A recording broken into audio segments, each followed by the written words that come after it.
नमस्कार, मेरा नाम भारती है और आज मैं आपको कक्षा तृतीय की हिंदी कराऊंगी। कक्षा तृतीय की हिंदी की जो कविता संख्या 1 है वो है सवेरा। इसके कवि है श्री प्रसाद जी। कवि कौन होते हैं? जो कविता को लिखते हैं वो कवि होते हैं और जो कहानी को लिखते हैं बेटा हम उनको लेखक बोलते हैं। तो जो आज की हमारी कविता है उसका शीर्षक है सवेरा। अब सवेरा शब्द का अर्थ क्या होता है? सवेरा शब्द का अर्थ होता है सुबह। जब सुबह सुबह होती है तो हम उसको क्या बोलते हैं? सवेरा बोलते हैं। अब सवेरा शब्द अपने आप में ही बता रहा है कि सवेरा कब होता है? जब सूर्य की किरणें आती है, अंधकार के रात के अंधेरे के बाद जब सूर्य की किरणें आती है तब हमारा सवेरा होता है।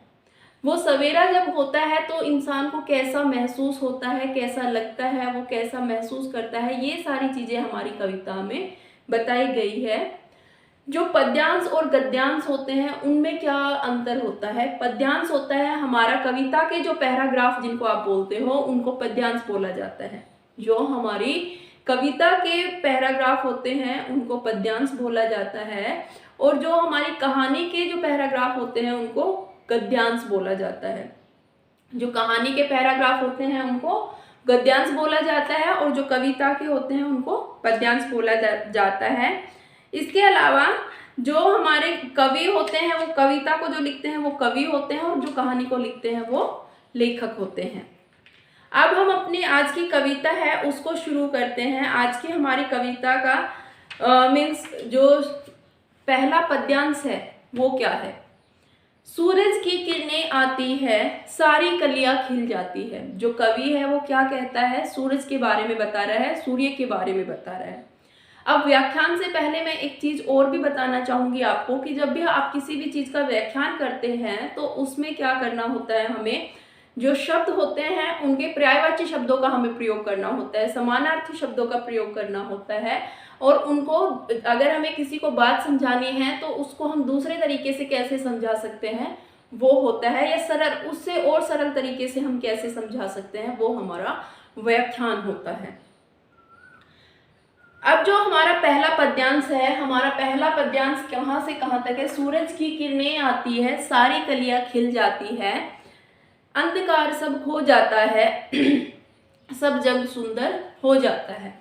जो कवि है वो क्या कहता है हमें? कवि हमें बताता है कि जब सूर्य की किरणें पृथ्वी पर आती है, जब सूरज की जो रोशनी है जब वो पृथ्वी पर आती है सारी कलियां खिल जाती है। जो फूलों की बंद कलियां हैं वो भी क्या हो जाती है? सूर्य आते ही खिल जाती है। आपने बहुत सारे ऐसे फूल देखे होंगे जिनकी कलियां आप रात में देखते हो बंद होती है और दिन में देखते हो वो खिल जाती है।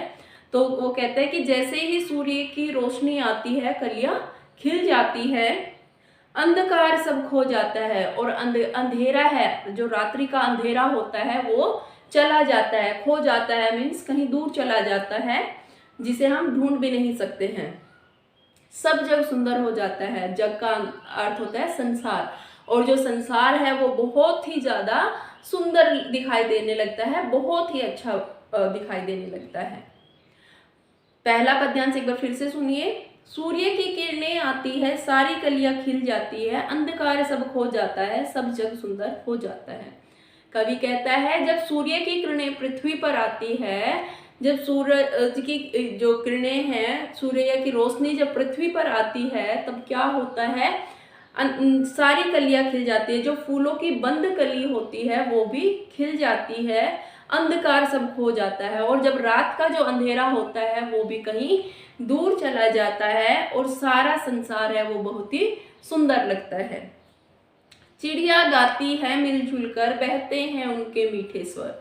अब जो हमारा दूसरा पद्यांश है वो क्या है? चिड़िया। चिड़िया गाती है मिलजुल कर और सुबह सुबह देखा होगा आपने बहुत सारी चिड़ियों की आपको ने अब चहकने की आवाज सुननी होगी। सुबह सुबह बहुत सारे पक्षी चहकते हैं, तो जब वो सुबह सुबह चहकते हैं तो हमें बहुत अच्छा लगता है। तो कवि कहता है चिड़िया गाती है मिलजुल कर कि बहुत सारी चिड़िया इकट्ठी होकर मिलकर मीठे स्वर में गाती है। मीठे का अर्थ है मधुर और स्वर का मतलब है आवाज, बहुत मधुर आवाज में गाती है। ठंडी ठंडी हवा सुहानी चलती है मस्तानी। और जो सुबह सुबह की हवा है वो ठंडी ठंडी, सुहानी का अर्थ होता है जो मन को अच्छा लगता है। जो सुबह की ठंडी ठंडी हवा है वो मन को बहुत अच्छी लगती है और वो ऐसे लगती है जैसे मानो मस्तानी चल रही हो। मस्तानी का अर्थ है जैसे मत वाली चल रही हो, वो ऐसे प्रतीत होती है। एक बार फिर से देखो, चिड़िया आती है मिलजुल कर चिड़िया गाती है मिलजुल कर, बहते हैं उनके मीठे स्वर, ठंडी ठंडी हवा सुहानी चलती है जैसे मस्तानी। वो कहते हैं जब सुबह सुबह होती है तो बहुत सारे पक्षी एक जगह पर आते हैं और बहुत ही मधुर स्वर में आवाजें गाते हैं, आवाज निकालते हैं, ठंडी ठंडी हवा सुहानी। और जब सुबह सुबह की जो हवा होती है वो बहुत ही ठंडी ठंडी होती है और वो उसका स्पर्श हमें बहुत ही अच्छा लगता है, चलती है जैसे मस्तानी। और जो सुबह की हवा होती है वो हमें ऐसे लगती है जैसे मानो मस्तानी चल रही हो, अपने मतवाली चल रही हो। उसके बाद है तीसरा जो पद्यांश है वो क्या है, नई ताजगी नई कहानी नया जोश पाते हैं प्राणी, खो देते हैं आलस सारा और काम लगता है प्यारा। वो क्या कहते हैं कि नई ताजगी नई कहानी। और जब सुबह होती है तो हम सब नई जोश के साथ, ताजगी का अर्थ होता है नए जोश नए उत्साह के साथ हम सब उठते हैं और हम नई कहानी सोचते हैं, या हम सोचते हैं कि जो हमने काम कल नहीं किया था उसको हम आज पूरा करेंगे, या हम सोचते हैं आज हम ये काम करेंगे, आज हमें वहाँ जाना है, आज हमें ये करना है। तो हम अपनी नई कहानी को पूरा करने के लिए सोचते हैं। हम सुबह सुबह नए जोश से उठते हैं, नया जोश पाते हैं प्राणी। और जो प्राणी होते हैं जीव, जो हमारे जीव जंतु है वो क्या है, वो बहुत ही अपने अंदर उत्साह पाते हैं, बहुत ही हिम्मत पाते हैं अपने अंदर, ताजगी पाते हैं अपने अंदर, खो देते हैं आलस सारा और काम लगता है प्यारा। और वो क्या करते हैं, अपने सारे आलस्य को, जितना भी उनके अंदर आलस्य होता है उस आलस्य को वो खो देते हैं, दूर भगा देते हैं और काम लगता है प्यारा। और उनको सुबह सुबह काम करना बहुत अच्छा लगता है, बहुत ही मनपसंद लगता है उनको, प्यारा लगता है, बहुत अच्छा लगता है उनको। उसके बाद चौथा है, सुबह भली लगती है उनको मेहनत प्यारी लगती जिनको, अगर सुबह भी अलसा जाए तो क्या जग सुंदर हो पाए। अब वो क्या कहते हैं, जो हमारा चौथा पद्यांश है सुबह भली, वो क्या कहता है, सुबह भली लगती है उनको, कि सुबह है उन लोगों को अच्छी लगती है। कुछ लोग होते हैं जो बहुत देर से उठते हैं और कुछ लोग होते हैं जो जल्दी उठते हैं। तो सुबह किनको अच्छी लगती है, जो मेहनत करने वाले हैं, जो मेहनत करते हैं उनको सुबह बहुत अच्छी लगती है। जिनके पास कुछ काम नहीं होता है वो क्या करते हैं, देर तक सोते रहते हैं। और फिर क्या होता है, उनके अंदर आलस्य भी होता है। जो लेट उठते हैं उनके अंदर क्या होता है, एक सुस्ती होती है। और जो सुबह जल्दी उठते हैं वो क्या होते हैं, उनके अंदर एक ताजगी होती है।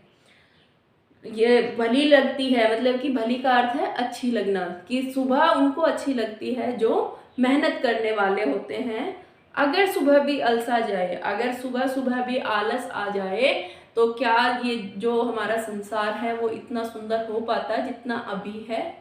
क्या हमें ये इतनी अच्छी हवा जो सुबह सुबह मिलती है, क्या वो हमें दोपहर में इतनी अच्छी हवा मिलती है? नहीं।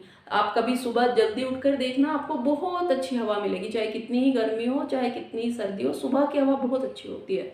जब आप दोपहर में उठते हो तो जो हवा आती है वो इतनी अच्छी नहीं होती है। एक बार फिर से देखो, ये चौथा जो पद्यांश है, चौथा और आखिरी पद्यांश है, ये हमारा सुबह भली लगती है उनको मेहनत प्यारी लगती जिनको।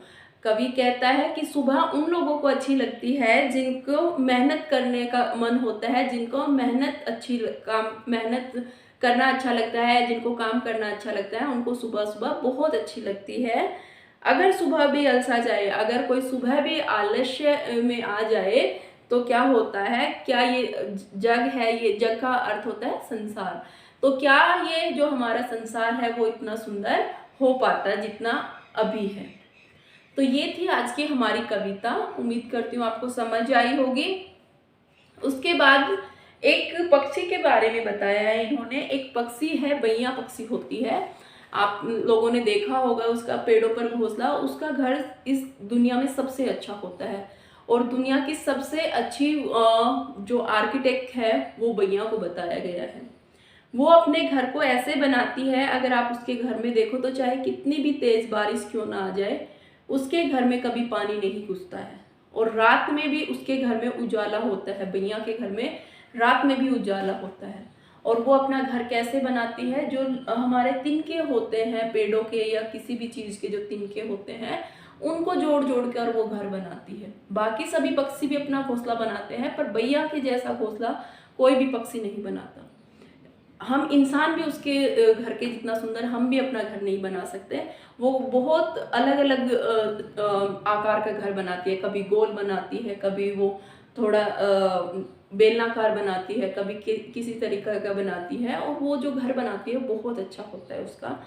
अपने घर में वो पता है क्या करती है, उसके घर में जो रोशनी आती है रात के समय में वो कहाँ से आती है, उसके घर में जो रोशनी आती है वो जुगनू जो वो होते हैं, जीव होते हैं, उनको वो अपने घर उसमें लगा देती है, घोंसले में, अपने घोंसले में उनको चिपका देती है। और जब वो जुगनू चलते हैं तो क्या होती है, रोशनी होती है। और उन जुगनुओं की वजह से उसके घर में रोशनी होती है।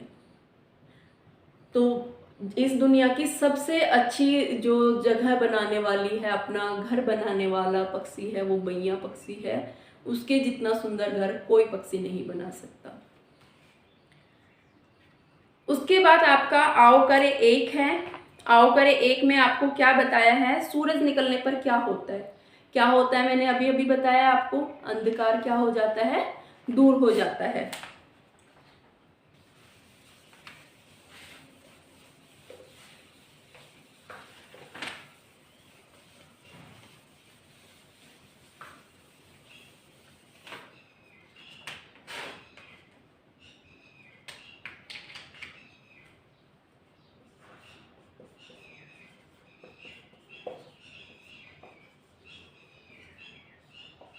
आओ करे एक क भाग। क भाग में इसने क्या कहा है हमें, इसने हमें कहा है सूर्य निकलने पर क्या होता है। तो सूर्य निकलने पर अभी अभी हमने कविता को पढ़ा है, क्या हो जाता है, अंधकार दूर हो जाता है। सूरज निकलने पर हम क्या खो देते हैं, हम आलस्य खो देते हैं ना। जैसे सूर्य की किरणें आती है सुबह सुबह तो हम क्या खो देते हैं, हमारा आलस्य खो देते हैं। उसके बाद ग भाग है, मेहनत करने वालों को क्या अच्छी लगती है। मेहनत करने वालों को सुबह सुबह बहुत अच्छी लगती है। जब सवेरा होता है, सुबह होती है तो उन्हें बहुत अच्छा लगता है। तो ग भाग है, उसका हमारा जो उत्तर आएगा वो आएगा हमारा सुबह।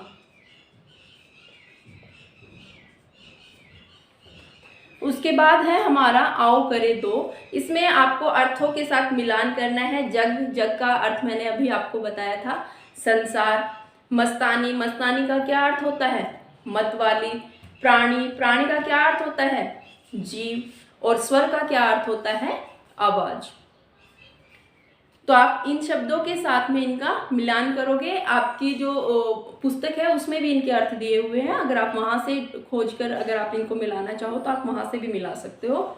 उसके बाद है आपका आओ करे 3। दिए गए प्रश्नों के उत्तर कॉपी में लिखिए। ये सारे प्रश्न उत्तर है, ये मैं आपको पीडीएफ में भी सेंड कर दूंगी और आप एक बार इनको खुद भी करने की कोशिश करोगे। बाकी मैं इनके एक पीडीएफ बनाकर वो भी आपको सेंड कर दूंगी। ओके, धन्यवाद। उम्मीद करती हूँ आज का आपको समझ में आया होगा। अगर कहीं नहीं आया है आपको समझ में तो आप क्लास में भी पूछ सकते हो। ऑनलाइन जब हमारी डाउट क्लास रहेगी तो आप उसमें भी पूछ सकते हो। धन्यवाद। आज का दिन शुभ हो।